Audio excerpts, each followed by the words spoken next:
Hi friends, ಎಲ್ಲರಿಗೂ ನಮಸ್ತೆ. Harvey creators ಚಾನಲ್ಗೆ ಸ್ವಾಗತ, ಸುಸ್ವಾಗತ. ಇವತ್ತು ನಾವು ಹೊರಟಿದ್ದೀವಿ ಮಂಡ್ಯ ಜಿಲ್ಲೆಯ ಪಾಂಡವಪುರ ತಾಲೂಕಿನ ಮೇಲುಕೋಟೆಗೆ. ಮೇಲುಕೋಟೆಯಲ್ಲಿ ಏನು ಸ್ಪೆಷಲ್ ಇವತ್ತು? ಸೊ ಎಲ್ಲರೂ ಅಂದರೆ ತುಂಬ ಜನ ಮಂಡ್ಯ ಜಿಲ್ಲೆಯಲ್ಲಿ ವೆಯ್ಟ್ ಮಾಡ್ತಾ ಇರೋವಂಥ ಒಂದು ಸಮಯ ಇದು.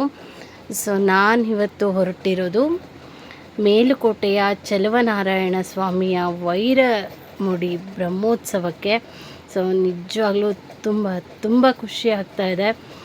ಆ ಒಂದು ಸಂದರ್ಭ ಎಷ್ಟೊತ್ತಿಗೆ ಬರುತ್ತೆ ಅಂತ ವೆಯ್ಟ್ ಮಾಡ್ತಾಯಿದ್ದೀನಿ.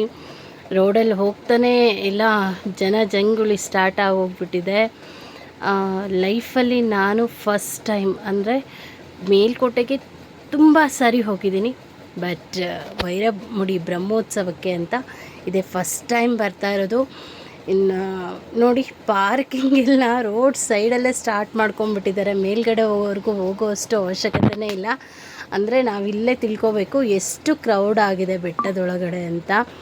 ಅಷ್ಟೊಂದು ಕ್ರೌಡ್ ಆಗಿರೋದಕ್ಕೇ ಅವರು ಕೆಳಗಡೆ ರೋಡ್ ಸೈಡಲ್ಲೇ ಒಂದು ಪಾರ್ಕಿಂಗ್ ಕಲೆಕ್ಷನ್ನ ಮಾಡ್ತಾ ಇದ್ದಾರೆ ಅಂತ. ನಿಜವಾಗ್ಲೂ ಇಂಥ ಒಂದು ಸಂದರ್ಭ, ನಾನು ವೈರಮುಡಿ ಬ್ರಹ್ಮೋತ್ಸವನ ನೋಡ್ತೀನಿ, ಸ್ವಾಮಿ ದರ್ಶನ ಮಾಡ್ತೀನಿ ಅಂತ ನಿಜವಾಗ್ಲೂ ತುಂಬ ಖುಷಿ ಆಗ್ತಿದೆ.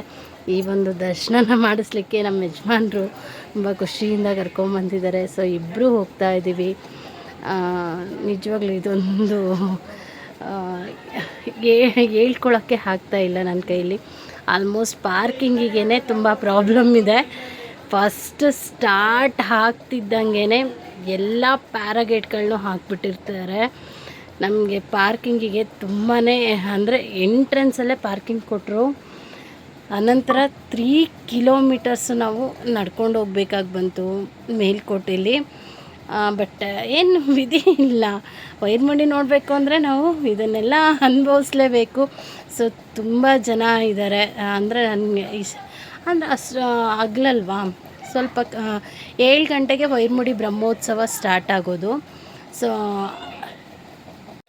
ಹಾಗೆ ರಸ್ತೆಯಲ್ಲಿ ನಡ್ಕೊಂಡು ಹೋಗೋವಾಗ ನಮ್ಮ ಕಣ್ಣಿಗೆ ಕಂಡಿದ್ದು ಆಂಜನೇಯ ದೇವಸ್ಥಾನ. ಆಂಜನೇಯನ ದೇವಸ್ಥಾನ ಮುಂದೆ ತುಂಬ ಜನ ನಿಂತಿದ್ದರು, ಬಟ್ ಏನು ಅಂತ ಗೊತ್ತಾಗಲಿಲ್ಲ. ನಾವು ಫಸ್ಟ್ಗೆ ಬರೋವಾಗ ಒಂದು ವೈರಮುಡಿ ಬಂದಂತಹ ವ್ಯಾನ್ ನಿಂತಿತ್ತು, ಬಟ್ ಅದು ವೈರಮುಡಿ ಅಂತ ನಮಗೆ ಗೊತ್ತಿರಲಿಲ್ಲ.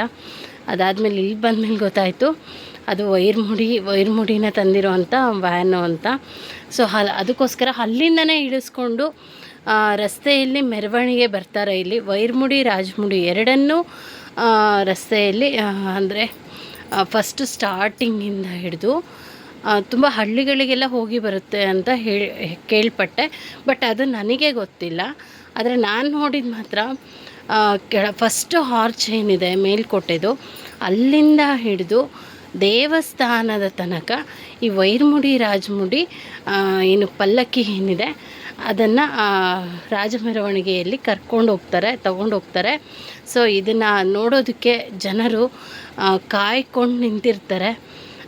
ಫಸ್ಟ್ ಟೈಮ್ ಹೋಗಿರೋದ್ರಿಂದ ಇಲ್ಲಿ ಏನು ಏನೂ ಗೊತ್ತಿಲ್ಲ. ಬಟ್ ನನಗೆ ಎಂಟ್ರೆನ್ಸಲ್ಲೇ ಈ ಒಂದು ದರ್ಶನ ಆಗಿದ್ದು ತುಂಬ ಮನಸ್ಸಿಗೆ ಖುಷಿ ಆಯಿತು, ಸಂತೋಷ ಆಯಿತು. ಏನೋ ಒಂಥರ ಮನಸ್ಸಿಗೆ ಭಾಸ ಆಗಿದೆ. ಇದಾದಮೇಲೆ ಹಾಗೆ ನಾವು ಒಂದು ಸಣ್ಣದಾಗಿ ವಿಡಿಯೋ ಕ್ಲಿಕ್ ಮಾಡಿಕೊಂಡು ಸ್ವಾಮಿ ದರ್ಶನ ಅಂದರೆ ಏನು ವೈರಮುಡಿ ರಾಜಮುಡಿ ದರ್ಶನ ಮಾಡಿಕೊಂಡು ಎಲ್ಲರೂ ಅದನ್ನು ಮುಟ್ಟಿ ನಮಸ್ಕಾರ ಮಾಡ್ಕೊಳ್ತಾಯಿದ್ರು.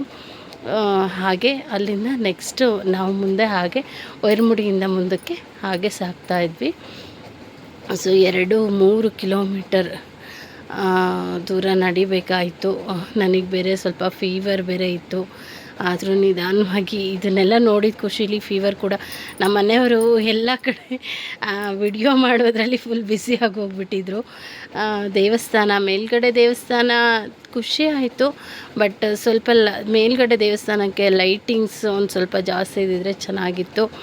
ಅದೊಂಚೂರು ಅಂದರೆ ಅದು ಅಟ್ರಾಕ್ಟಿವ್ ಆಗಿ ಕಾಣಿಸ್ತಾ ಇರಲಿಲ್ಲ. ಏನೋ ಒಂದು ಸಣ್ಣ ಲೈಟ್ಸ್ ಹಾಕಿದ್ರು ಅಷ್ಟೇ.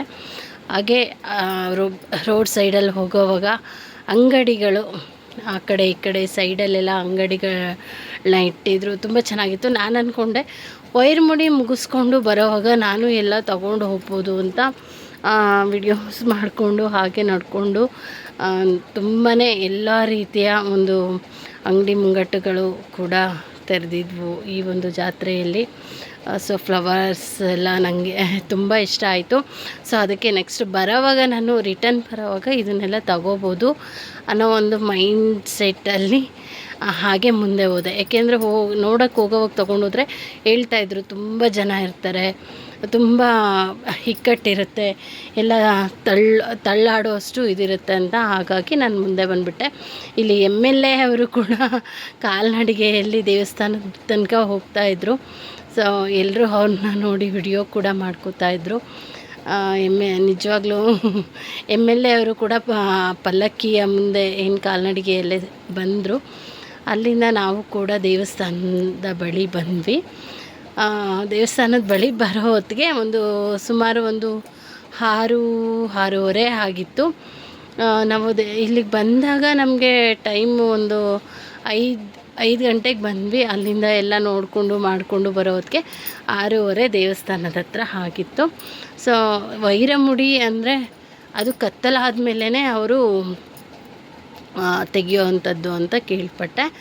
ಸೊ ಹಾಗಾಗಿ ಏನಿಲ್ಲ ಅಂದರೂ 8 ಗಂಟೆನಾದರೂ ಆಗುತ್ತೆ ವೈರಮುಡಿ ಆಚೆ ತೆಗಿಯೋ ಹೊತ್ತಿಗೆ ಅಂತ ಆ ಥರ ಒಂದು ಮೈಂಡ್ ಸೆಟ್ಟಲ್ಲಿ ನಾವಿಲ್ಲೆಲ್ಲ ಬಂದು ಎಲ್ಲ ಜನ ಫುಲ್ ಕವರ್ ಮಾಡ್ಕೊಬಿಟ್ಟಿದ್ದಾರೆ ಜಾಗ, ಯಾರಿಗೂ ಬಿಡ್ದಂಗೆ ಫುಲ್ ಎಷ್ಟು ಜನ ಇದ್ದರು ಅಂತಂದರೆ ಹೇಳೋಕ್ಕಾಗ್ದೇ ಇರೋಷ್ಟು ಜನ ಇದ್ದರು. ಎಲ್ಲ ಕಡೆ ಜಂಗುಳಿ ಇದಾಗಿತ್ತು. ಹಾಗೆ ನೋಡಿ ಇಲ್ಲಿ ಫಸ್ಟ್ ವೈರ್ಮುಡಿ ಮತ್ತು ರಾಜಮುಡಿನ ತಂದು ಓಪನ್ ಮಾಡ್ತಿದ್ದಾರೆ. ಓಪನ್ ಮಾಡೋದಕ್ಕೆ ಎಷ್ಟೆಲ್ಲ ಸ್ಟ್ರಿಕ್ಟ್ ಇದೆ ಇಲ್ಲಿ. ಪ್ರತಿಯೊಬ್ಬರು ರಾಜಕಾರಣಿಗಳಿದ್ದಾರೆ, ಪೊಲೀಸವರಿದ್ದಾರೆ, ಪುರೋಹಿತರಿದ್ದಾರೆ. ಸೊ ಎಲ್ಲರೂ ಅವರು ಅದನ್ನು ಓಪನ್ ಮಾಡೋವಾಗ ನೋಡಿ ಎರಡನ್ನೂ ಓಪನ್ ಮಾಡ್ತಾರೆ ಅಂತ ನಾನು ವೆಯ್ಟ್ ಮಾಡ್ತಾಯಿದ್ದೆ. ಇಲ್ಲೇ ನೋಡಿಬಿಡ್ಬೋದು ಇನ್ನೇನು ವೈರ್ಮುಡಿನ ಅಂತ ಅಂದ್ಕೊಂಡಿದ್ದೆ. ಬಟ್ ಅದು ಹಾಗಾಗಲಿಲ್ಲ ಫ್ರೆಂಡ್ಸ್. ಇಲ್ಲಿ ಅಷ್ಟೊಂದು ಈಸಿಯಾಗಿ ಸಿಗಲಿಲ್ಲ. ಇಲ್ಲಿ ಸಿಕ್ಕಿದ್ದು ಬರೀ ರಾಜಮುಡಿ ಅಷ್ಟೇ. ರಾಜಮುಡಿನ ಅಂದರೆ ವೈರ್ಮುಡಿನ ಒಳಗಡೆ ತೊಗೊಂಡೋಗ್ಬಿಟ್ರು. ಓಪನ್ ಮಾಡಿ ತೋರಿಸ್ಲಿಲ್ಲ ಯಾರಿಗೂ. ಅಂದರೆ ಅದು ಅಷ್ಟೊಂದು ರೆಸ್ಟ್ರಿಕ್ಷನ್ಸ್ ಇರುತ್ತೆ ಅನಿಸುತ್ತೆ. ಹಾಗಾಗಿ ಅದನ್ನು ಯಾರಿಗೂ ತೋರಿಸ್ಲಿಲ್ಲ. ರಾಜಮುಡಿನ ಮಾತ್ರ ಎಲ್ರಿಗೂ ಓಪನ್ ಮಾಡಿ ಆ ದೇವರ ಪ್ರತಿಯೊಂದು ಒಡವೆನ ನಮಗೆ ಪ್ರತಿಯೊಂದನ್ನು ತೋರಿಸ್ತಾಯಿದ್ರು. ನಾನು ಆ್ಯಕ್ಚುಲಾಗಿ ಆ ಒಂದು ಏನು ಪಿಕ್ಚರ್ ಹಾಕಿದ್ರು ಅದ್ರ ಎದುರುಗಡೆನೇ ನಿಂತಿದ್ದೆ.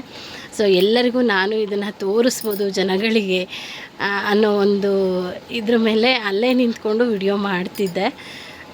ಆಲ್ಮೋಸ್ಟ್ ನೋಡಿ ಕೃಷ್ಣನ ಕೊಳಲು ಅಂದರೆ ಚಲುವನಾರಾಯಣ ಸ್ವಾಮಿಯ ಪ್ರತಿಯೊಂದು ಒಡವೆಯೂ ನಮಗೆ ತೋರಿಸಿದ್ರು ಅಲ್ಲಿ. ಅದೊಂದು ನನಗೆ ತುಂಬಾ ಖುಷಿ ಕೊಡ್ತು. ಎಲ್ಲರಿಗೂ ಪ್ರತಿಯೊಂದು ಒಡವೆನೂ ತೋರಿಸ್ಕೊಟ್ಟಿದ್ದಾರೆ. ತುಂಬ ಖುಷಿ ಆಯಿತು ಈ ಒಂದು ವಿಚಾರದಲ್ಲಿ ನನಗೆ. ಆದರೆ ವೈರ್ಮುಡಿ ಮಾತ್ರ ಯಾರೂ ಆಚೆ ಓಪನ್ ಮಾಡಲಿಲ್ಲ, ತೋರಿಸ್ಲಿಲ್ಲ, ಯಾರೂ ನೋಡಲಿಕ್ಕೆ ಆಗಲಿಲ್ಲ. ಅದು ದೇವರಿಗೆ ಧರಿಸಿದ ನಂತರನೇ ದೇವರನ್ನು ಮೆರವಣಿಗೆ ಕರ್ಕೊಬರೋವಾಗಲೇ ಎಲ್ಲರೂ ನೋಡೋ ಅಂಥದ್ದು ಅನಿಸುತ್ತೆ ಮೋಸ್ಟ್ಲಿ. ಹಾಗಾಗಿ ವೈರಮುಡಿಯನ್ನು ಯಾರಿಗೂ ತೋರಿಸ್ಲಿಲ್ಲ. ಒಂದೊಂದು ಒಡವೆನೂ ಒಂದೊಂದರಲ್ಲಿ ನೋಡಿ ಸ್ವಾಮಿ ಕಿರೀಟ, ರಾಜಮುಡಿ ಕಿರೀಟ ಹೇಗಿದೆ ಅಂತ ಇದನ್ನೆಲ್ಲ ನೋಡಿ ನಾನಂತೂ ತುಂಬಾ ಕಣ್ಣು ತುಂಬಿಕೊಂಡಿದ್ದೀನಿ. ಸೊ ಈ ವಿಡಿಯೋನ ನೀವುಗಳು ಕೂಡ ಚೆನ್ನಾಗಿ ನೋಡಿ. ದೇವರ ಒಂದು ಒಡವೆಗಳು ನಾವು ಕಣ್ಣಲ್ಲಿ ನೋಡೋದೇ ಒಂದು ನಿಜವಾಗ್ಲೂ ಅದು ಏನು ಹೇಳಬೇಕು ಅಂತ ಅರ್ಥ ಆಗ್ತಾಯಿಲ್ಲ. ತುಂಬಾ ಅದೃಷ್ಟ ಹೇಳಬೇಕು ಅಂತಂದರೆ.